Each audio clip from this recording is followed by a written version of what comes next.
जरा सोचिए, एक ऐसा किरदार जो सृष्टि के बनने जितना ही पुराना हो। एक ऐसा किरदार जिसकी कहानी हिंदू पौराणिक कथाओं के दो सबसे बड़े महाकाव्यों को आपस में जोड़ती है। आज हम ऐसे ही एक शाश्वत प्रहरी की कहानी में उतर रहे हैं, जिसने युगों को अपनी आंखों के सामने बदलते हुए देखा है। एक घने अंधेरे में एक गुफा के अंदर एक लड़ाई चली, और वो भी कोई एक दो दिन नहीं, पूरे 28 दिन और 28 रातें बिना रुके। अब देखिए, ये कोई मामूली लड़ाई नहीं थी। आमने सामने थे दो जबरदस्त योद्धा। एक तरफ थे स्वयं भगवान कृष्ण, विष्णु के अवतार, और दूसरी तरफ थे जांबुवान, भालुओं के पराक्रमी राजा, जिनकी ताकत कहते हैं 10 लाख शेरों के बराबर थी। तो सवाल यही उठता है कि आखिर ऐसी क्या वजह थी कि एक देवता और एक पौराणिक भालू राजा अपनी पूरी ताकत से लगभग 1 महीने तक लड़ते रहे। आज इसी रहस्य से पर्दा उठाएंगे। चलिए, इस महाकाव्य संघर्ष के पीछे की सच्चाई जानने के लिए हम इन 6 हिस्सों से गुजरते हुए अपनी ये पड़ताल पूरी करेंगे। उस गुफा का मंजर सोचिए, जहां ये भयानक युद्ध चल रहा था। शुरुआत हुई हथियारों से, फिर पत्थर और पेड़ इस्तेमाल हुए, और आखिर में जब सब कुछ बेकार हो गया तो दोनों अपनी मुट्ठियों से ही लड़ने लगे। लेकिन इस लड़ाई की असल वजह तक पहुंचने के लिए हमें पहले ये समझना होगा कि जांबुवान आखिर हैं कौन।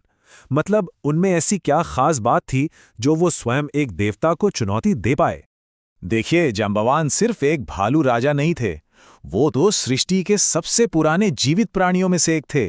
एक चलता फिरता इतिहास जिसने न जाने कितने युग देखे थे। और हाँ, वो एक महान भक्त भी थे, जिनके दिल में युगों से एक इच्छा दबी हुई थी। अब जांबवान के बारे में जानना बड़ा दिलचस्प है। मतलब वो कोई साधारण जीव थे ही नहीं। उनका जन्म खुद सृष्टिकर्ता ब्रह्मा की जम्हाई से हुआ था। वो भालुओं के राजा ऋक्षराज थे, और सबसे बड़ी बात, वो एक चिरंजीवी थे, यानी अमर। उनकी उम्र का अंदाजा इसी बात से लगा लीजिए कि वो दुनिया के महान युगों के गवाह रहे हैं। उन्होंने अपनी आंखों से समुद्र मंथन देखा, भगवान विष्णु का वामन अवतार देखा, रामायण में सुग्रीव के मंत्री बनकर सेवा की, और अब देखिए, महाभारत काल में भगवान कृष्ण के सामने खड़े थे। लेकिन इस लड़ाई की जो फौरी वजह थी ना, वो जांबवान की ताकत या कृष्ण का देव होना नहीं था। हैरानी की बात तो ये है कि इस पूरी कहानी की जड़ में एक मणि थी, अपार शक्ति वाली एक दिव्य मणि। इस मणि का नाम था स्यामंतक। ये कोई मामूली पत्थर नहीं था, बल्कि खुद सूर्यदेव का दिया हुआ एक दिव्य तोहफा था। ये न सिर्फ सोना बना सकती थी, बल्कि जिसके पास होती उसे हर खतरे से भी बचाती थी। तो जाहिर है, हर कोई इसे पाना चाहता था, और इसी चाहत ने इस मणि की यात्रा को खूनी बना दिया।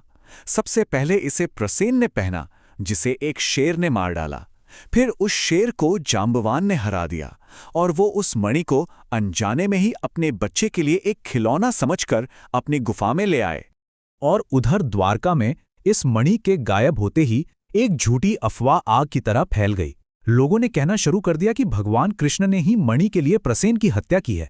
अब तो उनके सम्मान पर बात आ गई थी, उन्हें कुछ ना कुछ तो करना ही था। और बस अपने ऊपर लगे इस झूठे दाग को मिटाने की यही खोज कृष्ण को उसी गुफा के दरवाजे पर ले आई।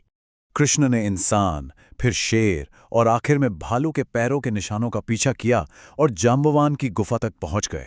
अंदर उन्होंने देखा कि मणि से एक बच्चा खेल रहा है, पर जैसे ही वो मणि लेने आगे बढ़े, जांबवान ने उन्हें बस एक घुसपैठिया समझा और उन पर हमला कर दिया।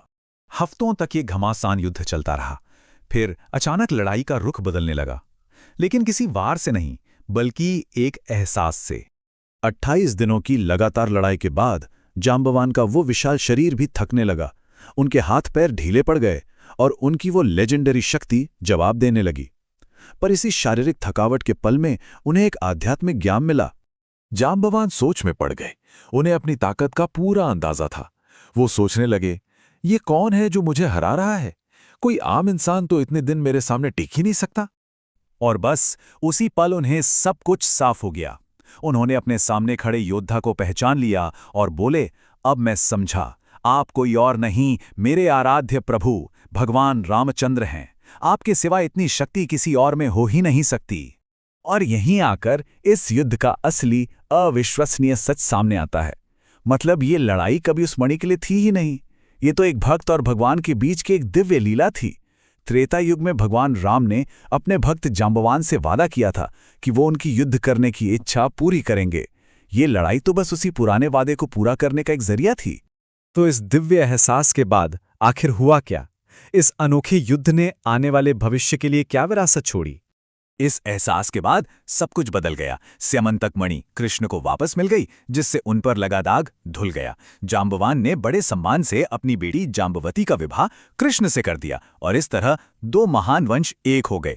और हाँ, कृष्ण ने अपने प्यारे भक्त को भगवान राम के रूप में दर्शन भी दिए। और जांबवान, वो आज भी उन 8 चिरंजीवियों में से एक गिने जाते हैं जिन्हें इस युग यानी कलयुग के अंत तक जीवित रहने का वरदान मिला हुआ है। वो सचमुच में एक शाश्वत प्रहरी हैं जो युगों पर नजर रखे हुए हैं। ये बात हमें सोचने पर मजबूर कर देती है ना? एक अमर प्रहरी के तौर पर जांबवान की ड्यूटी अभी खत्म नहीं हुई है। तो सोचिए, इस समय का अंत होने से पहले ये शाश्वत साक्षी और क्या क्या देखने वाला है।